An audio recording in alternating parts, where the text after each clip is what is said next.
India bulls real estate एक ऐसे time के साथ गुजर रहा है जहां पे कंपनी की अपनी गलतियों से ज़्यादा कंपनी के जो पुराने प्रमोटर्स थे उनकी गलतियों की वजह से कंपनी को इस टाइम स्ट्रगलिंग मोड पे आप देख सकते हैं। जैसे कि कंपनी के इस क्वार्टर के रिजल्ट्स में उन्होंने जो नेगेटिव लॉस दिखाया है 640 करोड़ से ऊपर का, उसका जो रीज़न कंपनी ने दिया है वो है उनकी लंदन वाली प्रॉपर्टी से लोन रिसीवेबल ना आने की वजह से कंपनी ने एक बहुत बड़ी प्रोविजनिंग मारी है। प्लस कंपनी को रिसेंटली एक टर्मिनेशन नोटिस मिला है उनकी 2500 एकड़ ज़मीन जो कि आपकी थी एक एसईजेड ज़मीन के अंदर। तो वहाँ पे कंपनी को भी एक टर्मिनेशन नोटिस मिला है, रीज़न बीइंग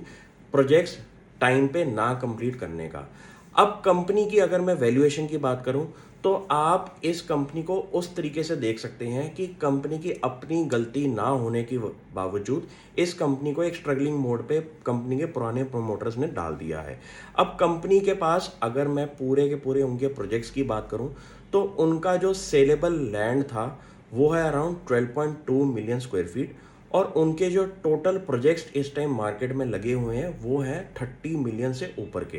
तो आप ये सोच सकते हैं कि उन एग्जिस्टिंग प्रोजेक्ट्स के अंदर जो 12.2 मिलियन लैंड है जो कि अभी अनसोल्ड है, उसके अंदर सारे खर्चे काटने के बाद कंपनी का जो नेट सरप्लस बनेगा वो अराउंड 6000 करोड़ के आसपास का बनेगा। और कंपनी की डेट पोजीशन अगर आप नोटिस करेंगे तो कंपनी इस टाइम नेट कैश पे बैठी हुई है, जिसके पास अराउंड 310 करोड़ का कैश पड़ा हुआ है सारी की सारी डेट रिपेमेंट करने की वजह से। लेकिन आज की डेट में इस कंपनी ने आउट परफॉर्मेंस इसलिए नहीं दिखाई हुई क्योंकि ये कंपनी एक ऐसे टाइम से गुजर रही है जहां पे कंपनी के पुरानी गलतियों को इस टाइम कंपनी साफ कर रही है, उनकी एग्जिस्टिंग न्यू मैनेजमेंट।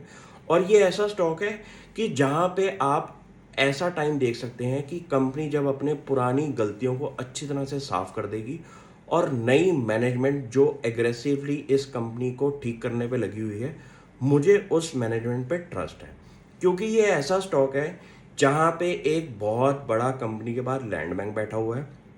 कंपनी के एग्जिस्टिंग प्रोजेक्ट से आपके पास सरप्लस जो पैसा आएगा उसकी वैल्यू अराउंड 6000 करोड़ की है। और ये कंपनी ऐसा ब्रांड है मुंबई रीजन के अंदर जहाँ पे कंपनी ने बहुत बड़े बड़े कॉरपोरेट ऑफिसेज भी बनाए हैं। तो मुझे लगता है कि ऐसी कंपनियों को आप एक ऐसा नज़रिया रख सकते हैं जहाँ पे आप कह सकते हैं कि कंपनी ने जितनी भी अपनी पास्ट के अंदर गलतियाँ करी थी उसको कंपनी इस टाइम ठीक कर रही है। और जब ये गलतियां ठीक हो जाएंगी और कंपनी एक फ्रेश स्टार्ट करेगी तो वहां पे मुझे लगता है कि शेयर होल्डर का एक पॉजिटिव आउटलुक भी रहेगा इस स्टॉक पे। मैं स्टॉक को काफ़ी 6 महीने से नोटिस कर रहा हूं और मुझे लगता है कि कंपनी अच्छे ट्रैक पे चल रही है और कंपनी के पुराने प्रमोटर्स ने जो गलतियां करी हैं उनको कंपनी ठीक करके रहेगी। इस कंपनी को आप भी नोटिस करें और मुझे बताएं। Thank you.